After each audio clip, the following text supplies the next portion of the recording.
Fala pessoal do Codando TV, aqui é o Gabriel Brunzati Moro. Vou falar um pouquinho sobre acessibilidade utilizando o Jetpack Compose. Nessa apresentação a gente tem um mini roteiro, né, que é a contextualização com os dados importantes para a gente refletir, casos de uso comuns, né, mais voltado para o Jetpack Compose, ferramentas auxiliares e dicas que a gente pode refletir para melhorar a acessibilidade nos nossos aplicativos. Bom, um dado importante que aqui eu ressalto uma pesquisa de 2019 do IBGE, que diz que 8,4%, né, da população brasileira acima de 2 anos tem algum tipo de deficiência, e dentro desses 8,4% temos 24,8% que são idosos e 75,2% não são idosos.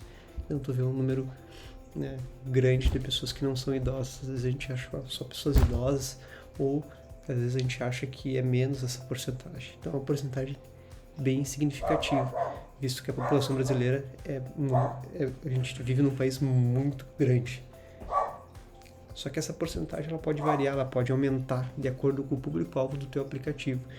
Então pode ser que no teu público-alvo tu tenha mais de 8,4% de pessoas que possuem algum tipo de deficiência, né? E aí vale refletir, né, por exemplo, quantas pessoas deixam de usar o teu aplicativo porque ele não é acessível, né?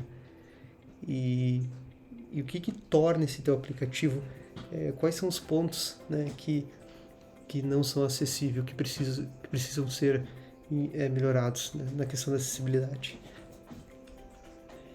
Aqui é um exemplo legal, que é uma escada, né, que tem um desenho universal, né, que pessoas que são cadeirantes podem usá-la e pessoas que não são cadeirantes podem usá-la, né, pessoas que têm dificuldade de locomoção precisam do apoio podem usá-la.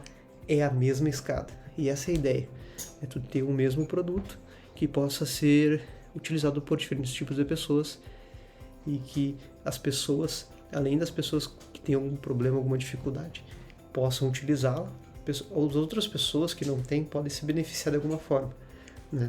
Isso é o desenho universal e é muito importante em qualquer design de produto, né? E também, no nosso caso, aplicativos específicos. Bom, eu vou focar aqui mais no Talkback e no Jetpack Compose, que são coisas assim que a gente tem mais assim a aprender no mundo Android. Então a gente tem elementos clicáveis.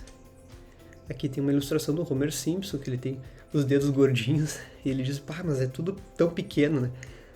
O dedo dele é grande, né? Então como é que a gente garante que o Homer Simpson vai clicar num ícone e não vai apertar 2 ícones, né? Então tem um tamanho mínimo que a gente deve respeitar do botão para que facilite as pessoas que têm, né, o dedo mais gordinho. E o Jetpack Compose, dentro da lib ali, ele já vem com esses tamanhos respeitados, né? Se tu vai vendo a library default, já tem, né, esses tamanhos respeitados, ficando muito mais fácil. Outra coisa é, né, o elemento clicável. Aqui eu tenho um exemplo num aplicativo que é um quiz, né? E o Talkback ele lê assim: contas de multiplicação, professora Juscelie, tocar 2 vezes para ativar. Então, se eu definir nesse clickable o click label, acessar, e o row button, vai ficar melhor. O Talkback vai falar de uma forma mais amigável, menos robótica. Contas é multiplicação, professora Juscelie, botão, tocar 2 vezes para ativar, para acessar, né? Fica mais descritivo e fica mais intuitivo, né? Probabilidade, Moro, botão, tocar 2 vezes para acessar. Então dá para ver que fica mais próximo do usuário, né? Também temos elementos toggables, que são aqueles elementos que a gente habilita e desabilita, né? Aqui nesse aplicativo o exemplo como ele é um quiz, né? É as respostas que podem ser selecionadas, e aí o estado dela vai ser ou certo ou errado. Então aqui a gente consegue definir, né? Se a gente não coloca nada, o Talkback vai dizer não selecionado, 5, botão de opção, tocar 2 vezes para alternar. Aí tem aqui o Rick perguntando, mas como ajudar o Talkback informando o estado do botão? É porque depois que eu clicar, eu tenho que dizer ao Talkback, lê para informar o usuário que foi selecionado o botão. A resposta correta tem, né? A gente tem uma extension no próprio modifier, que é o Semantics, que permite definir o state description, facilitando muito mais, né, a experiência do usuário e ajudando o Talkback a pronunciar, né, esse novo estado. Não selecionado, 75%, botão de opção. Tocar 2 vezes para alternar. Resposta errada. Não selecionado, 30%, botão de opção desativado. Então é legal que ele Resposta também... errada, 75%, botão de opção desativado. Então é legal que aqui também a gente vê que depois que ele selecionou a resposta e deu a resposta errada, ficou bloqueado a seleção de outra resposta. Então o Talkback está conseguindo ler esses estados e informando de uma melhor maneira. Então, outro cenário também importante é componentes que não tem, que são, nesse caso aqui, por exemplo, que são feitos de uma forma bem custom, né? Por exemplo, aqui eu uso o Canvas, e aqui ele é tipo um page indicator que indica onde o usuário está. Então, ele está na segunda página do questionário e falta 2 páginas. Né? Então, como é que eu ajudo o Talkback a ler esse cara e informar o usuário esse estado? De 4 páginas, você está na página de número 1. Então, novamente, a gente consegue usar o Semantics e alterar o State Description, facilitando, né, o uso, né, e o usuário sabe onde está. 3 sublinhado.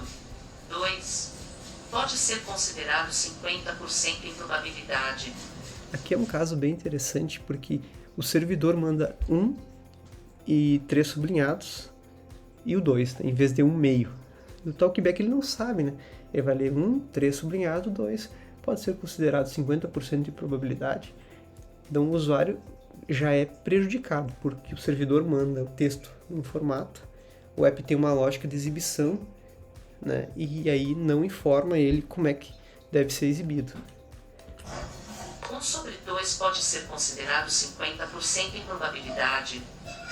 Aqui a gente tem mais um exemplo bom do Semantics, né, que facilita a nossa vida. Total de acerto, 0. Número de questões, 4. Tente novamente. Então aqui é outro exemplo, agora mais voltado para navegabilidade. Então o usuário ele tem que dar vários swipes para poder entender o score dele, né? Ele dá 1, fica total de acertos, mais um swipe fica 0, mais um swipe ele vai para número de questões, mais um swipe 4. A gente poderia reduzir isso para um swipe apenas, em vez de 4 swipes. Né? Tem um texto que descreve esse container, né? De 4 questões, você acertou 2, por exemplo. De 4 questões, você acertou 2. Muito mais fácil para o usuário. E ele não precisa dar vários swipes. Né? Então aqui tem um outro extension do modifier muito importante, que é o Clear and Set Semantics. Então ele limpa todo o valor semântico daquele nodo e redefine ele. Né? Então Clear and Set Semantics. Bem legal também. Algumas ferramentas auxiliares, né? Que eu dou o exemplo scanner de acessibilidade. Dá para tirar screenshot e daí fazer o recorte. E ele te sugere pontos que tu pode melhorar no teu app. Aqui ele está falando do contraste de texto. Pessoas que têm um pouco de dificuldade de enxergar, às vezes pode prejudicar esses usuários. Outro carinha legal é o Layout Inspector do próprio Compose, né? Então, tu executa o app e tu vai no Layout Inspector e tu consegue mapear o valor semântico dos nós, né? E tem várias propriedades, né? Tem click labels, tem até request focus, e aí tem definido por um accessibility action. Então é bem legal também esses caras. E dicas, né? Tem a documentação oficial da acessibilidade no Jetpack Compose. Tem uma palestra bem legal do Joey Birk, que é Building Compose Apps for Everyone, que é uma conferência global da JIC, e vou colocar o link na descrição aqui do vídeo também. E também tem o Android Dev Summit, que é Building Accessibility Support for Compose. Outro link legal também é uma palestra sobre serviços de acessibilidade, né? Mas aí não é tão voltado para o Compose, é mais do Android, do conceito do modelo de acessibilidade no Android. Então é bem legal também. Então era isso. Abração. É isso aí, pessoal. Gostou do conteúdo? Já deixa o like, se inscreva no canal, porque isso ajuda muito o alcance do vídeo. Além disso, se você gostou da proposta e quiser criar algum tipo de conteúdo ou participar de criação de outros e até revisá-los e ter o seu nome dedicado no final dos vídeos, entre em contato comigo, seja por e-mail ou da forma que ficar mais confortável para ti, e faça parte do nosso time de criadores de conteúdo do Codando TV. Obrigado!